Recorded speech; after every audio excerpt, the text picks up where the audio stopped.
Yeah, I'm going to try to win the race either way. But it's, and, I was talking to Martin Truex before practice started. He put it best. This weekend for us feels like almost like the All-Star race. Where you just go out and race and you don't worry about anything else. And certainly you don't want to wreck, but if you do, you kind of shrug your shoulders and go, ah, well. And you're just hoping that you can get another win. So I think that the guys that are in the top 10 feel that way. And certainly there's some other things going on that you want to be respectful to with the battle for the last spot in the wild card and so forth. But, it just it feels like a very low-tension, high-reward weekend that is going to be a lot of fun, and so far it has been. Questions now. We'll start with Monty, then we'll go to Tom, and then David. Monty Dutton, Gaston Gazette. Being locked into the chase, obviously winning a race would give you a slight edge in the seedings. It'd give you 3 points. Oh, there he is. But it took me a minute to find you there. Oh, okay. I'm usually pretty easy to see.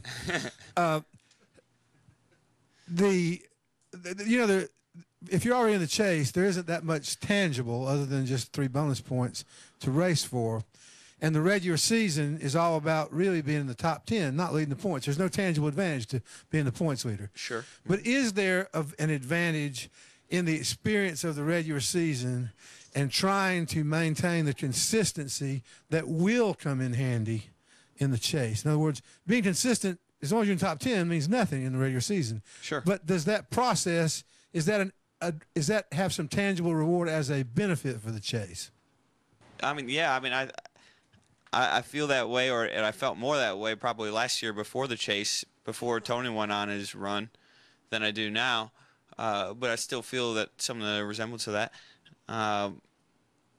For us, it's almost more about proving something to yourself than to anyone else. I feel like over the last 10 weeks we've been just as consistent, or if not more consistent than anyone else. And then if we can repeat the performance we've had over the last 10 weeks, that we can win the championship. So, that confidence is big, that self-confidence. But you're right. I think you diagnosed it fairly well, that once you're in the top 10, consistency really doesn't mean anything until the actual chase starts. It's all about the wins, which I think is good. I like that setup. It wouldn't hurt my feelings at all if there was a reward for actually being the leader of the points going into the chase, but it's not a big deal. I feel like you summed it up pretty well. I don't know how to really add anything to that. I certainly don't disagree that once the chase starts, you have to be more consistent than ever, and certainly pile off some good finishing before that. It really doesn't matter. But the actual consistency during the race to the chase means nothing except for in your own mentality and your own approach. And for us, I think it's been very strong. Go ahead, Tom. Brad, Tom Jensen, Speed.com. Big story this week. You're getting a new teammate for next year. Can you talk a little bit about what you think Joey will bring to the team? Did you have any input into the decision? Are you excited he's going to be on the team? Yeah, I'm thrilled. I really am. I'm happy for him, and I'm happy for Penske Racing. I've enjoyed the time with Sam in the 22 Cup car, and I know he's going to continue to have a position at Penske Racing, so I'm happy that it worked out for everybody. But Joey's going to be a great move. I think you're looking at a driver lineup next year where 3 of the 4 drivers are the youngest in the series, with Ryan Blaney and Joey and myself, and I'm not saying Sam's old, but he's right there with everyone else. But I think that brings a lot of youth and vitality to Penske Racing. And that's probably something that Penske Racing hasn't been known for in the past. So I'm encouraged by that. I like Joey's approach, and I think that he has all the things it takes to be successful. And for whatever reason, it didn't work at Gibbs. It's to me a fresh start for him, and I think he's bringing the right mentality to be successful. And I know that if we have 2 great teams at the Cup level at Penske Racing, that we can run for a championship year in and year out. Let's get the microphone to David, and then to Paul had the next question. Right over here, Madison. Paul. Go ahead, David. David Carville, NASCAR.com. Brad, 2 questions relating to that. First of all, talking to Joey, it sounded like you sort of lobbied for him. Did that happen? Yeah, I guess I should have answered that. Tom kind of asked that, but I certainly did. Yeah, I mean, I felt like he had the right approach to be successful in so many different ways, and I don't really want to define too much of that because you don't want other people to pick up on it, but just intangibles that I saw just watching him, and I think he's going to be a great fit for Penske Racing. Up on that, he said you guys have a great relationship now, but that wasn't always the case, and you kind of didn't like each other at first. There was like a run-in at Dover. Do you remember what all that was about? Yeah, absolutely. I mean, I would say that we probably got off to a rocky start, and we were both fighting for the same position in the sport. It was kind of an alpha male thing for sure, but I think we certainly got past that when we both got the Cup and struggled. I think it reset, and if anything, the struggles that we both had entering the Cup Series probably brought us closer together because we could relate to each other more so than anyone else. And I think that probably grew our relationship when it might not have started on the right foot. I think it's stronger than ever right now. Let's go over here to Paul, then we'll go to Stan, then we'll go to Holly. Paul Woody, Richmond Times-Dispatch. Hey, Brad, do you think that when the chase begins, do you think anybody can do what Tony did last year and win 5 races, or do you think the chase is going to be more the per usual type where it's a matter of consistency and getting 1 or 2 wins? Well, the odds are it's going to be about consistency, but I certainly do think that someone can pull that string of wins off. I could definitely see that happening. I look at the 18 car and can't help but think that if he makes the chase, that he'll be one of the guys to beat, because I just can't fathom a whole season going by without him getting really, really hot at one point. And that hasn't happened so far, so I would fully expect him to be one of those guys. But I mean, anything's possible. We'll just have to see. That's what's great about the chase, is you just don't know what to expect. Stan, Holly, and then over to Bob. Go ahead, Stan. All right, Stan Creekmore with RPMtonight.com. Within the last 30 to 45 days, you made a statement that you hoped you got a partner, a teammate that would greatly enhance your championship abilities and the championship abilities of the whole Penske Racing organization. How does Joey Logano fill what you were saying back then? I think he's an elite talent who has a proven track record of winning. Also has a proven off-the-track record of staying out of trouble. And those are key elements for sure. And so I look at that and with some other things that, not to go too far into what, as I said earlier, about some of the intangibles. But I just have a feeling, man. Sometimes you just believe it. Right over here to Holly. John, right here. And then to Bob. Holly Kane, NASCAR.com. Brad, you've worked with Sam as a teammate to varying degrees. Do you kind of feel for him a little bit too? I mean, he's a proven champion in IndyCar, and he's done what everyone's asked him to do, in terms of doing nationwide and things like that. Do you kind of feel for him too, though, in this situation? And what's the relationship between you two? I think I have a good relationship with Sam, and certainly would like him to chime in if he feels the same. But I've been pleasantly surprised with how things have worked out over the last few weeks. I think he's done a phenomenal job. I think that he still will have a place inside Penske Racing. We'll have opportunities for success. And I think that it's the wrong approach to be sad for Sam right now, because that's a defeatist attitude, as though he's got no shot of ever getting back at the Cup level. I don't think that's the case at all.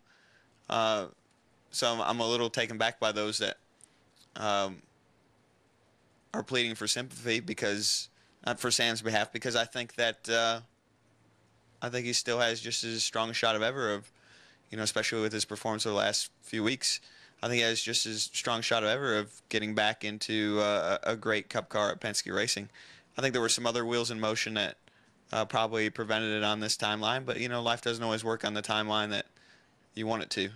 And I would say by no means does Sam Hornish not landing the 22 Cup ride full time mean that there's a fork in his career. I think that's the wrong approach. I think that he has a chance to continue to prove himself this year and to continue to put himself in the running for future opportunities. And I had a follow-up real quick, Carrie. Sorry. What's the bigger surprise of the guys that are having to fight and claw their way into the chase this year, with it being Jeff Gordon and Carl Edwards and Kyle, all of these really strong drivers that I think several months ago people would have thought would have been locked in? Well, I don't think that's really a tough question to answer. I think the bigger surprise hasn't been maybe the lack of results from those three teams you mentioned. I think the bigger surprise has been the performance of the Waltrip teams to really push them out. Because I think when you look at it, I don't think that Kyle or Jeff, or you could certainly argue maybe a little differently with Carl, but I don't think that they've ran poorly. I think that the Waltrip organization stepped up and pushed them out. And at the end of the day, there's only 12 holes. So it doesn't mean necessarily if you're not in those 12 spots that you've ran worse than you did the year before. Sometimes it just means everybody else ran a little bit better and you didn't improve. So I think that, they should be the real story, the performance that they've had, not necessarily kicking everybody else in the butt that hasn't performed. I think that they've just taken those seeds. And if you look at it, they've taken, 2 spots that would have clearly put Jeff and Carl in elsewise. Over to Bob and then to Lee. Bob Hockers, Scoring News. NASCAR kind of, I guess, clarified the parameters of the bushings and everything in the last day, and it seems like you're getting a lot of credit on Twitter, at least, for that. I mean, do you? Well, don't let the facts get in the way of a good story. Well, that's what I'm asking. I mean, does this rule matter to you? Do you feel like it was necessary, and do you feel like your outspokenness played any sort of role? I don't know. That's tough to judge. I don't think there's anyone that has a complete picture of everything that's transpired over the last 3 to 4 months. I'm hesitant to talk any more about it because it goes back to the perception that I've stated before, that most people have who follow the sport, that stock cars are all the same. And that's a healthy perception in some ways, and it's an unhealthy perception in other ways, because when you go through a rough stretch like we just talked about, whether it be Carl or somebody else, everyone looks at you and says, well, you quit wanting to drive or you lost all your talent. No, that's not what happened.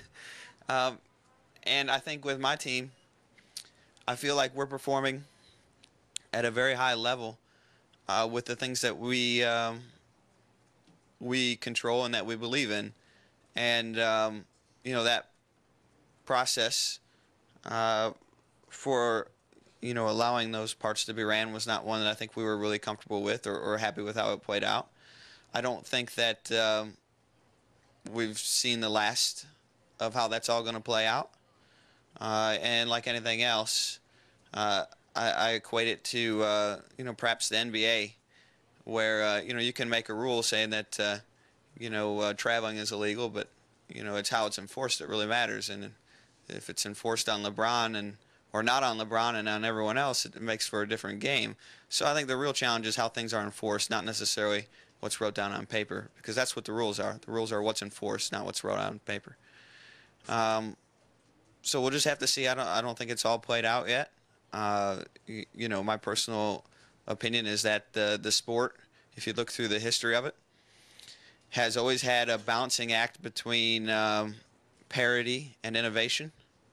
And, as the teams have progressed over the last, decade or so, the budgets for development have increased, tenfold to levels that are hard to monitor. And I respect immensely the process that NASCAR has had through the history of the sport to get it where it's at, and to monitor that, I should say. But it's getting harder and harder, and I sympathize for them in that process. So I think that understanding how that's all done over the next few weeks is something no one really knows. And so I think it's way too early to say that so-and-so lost their advantage and so-and-so gained one. I think it's just something that's got to play out. But it certainly has my attention. And, how that whole situation is managed will dictate the speed that the field has within its top cars. And as I've said before, speed is the backbone of success in racing. It's not all of it. Execution is certainly a large part of it. But if there's cars that have large quantities of speed over others, the odds are pretty much in their favor that they're going to be the ones to win the chase. So, I think there's big questions still to be answered. And I think it's too early to say this has happened and this hasn't, and everything's going to be changed. So we'll just have to see how it all plays out. Question. Go ahead. Hey, Spencer, Fox Sports. Forgive me because I was out if this was already asked, but you were kind of teasing us a little while back and said that you had a specific driver in mind for the 22 car. Is it the driver that was hired? Yeah, I mean, it was something that's been a work in progress for quite a while, and I think Tim Cindric in his comments this past, was it Tuesday, went over it pretty well, that it was something that was probably a good 10 months in the making. After everything happened last December. It was square peg in a round hole then, and now it's the round peg in a round hole. And it came together. Nate? Nate Ryan, USA Today. And Brad, when Joey was talking about it on Tuesday, he talked at length almost about how much influence you seem to have on day-to-day decisions at Penske. He said you were the reason that he got the audience with Roger. How long have you had that sort of input and influence? I mean, did that come about last season after you became a chase contender? And because I assume 2 years ago you wouldn't have had this kind of clout within the team. I mean, I don't want to overstate the position I have at Penske Racing. I'm happy with what it is, and I'm trying to grow it. But I think that certainly the more success you have, any driver at a race team, the more pull you have. And so I spend my time focused on being successful and knowing that that'll turn around to open up other doors to be a leader. And certainly when them doors are open, I'm not afraid to walk through them. Final question, then he's got to go. I just want to follow up on an answer that you just gave, saying that this whole process almost started 10 months ago, or last December, if you will. Was the whole situation then with A.J. Allmendinger just a very short deal that you weren't looking at him for staying very long at all? Oh, I don't think that at all. Like I said, it was a round peg in a square hole with Joey, and once we had gone through the process with A.J., I think everyone was committed to making it work. Obviously, it did not, and I think we all know what happened there. But that just reopened the door and made the square hole round.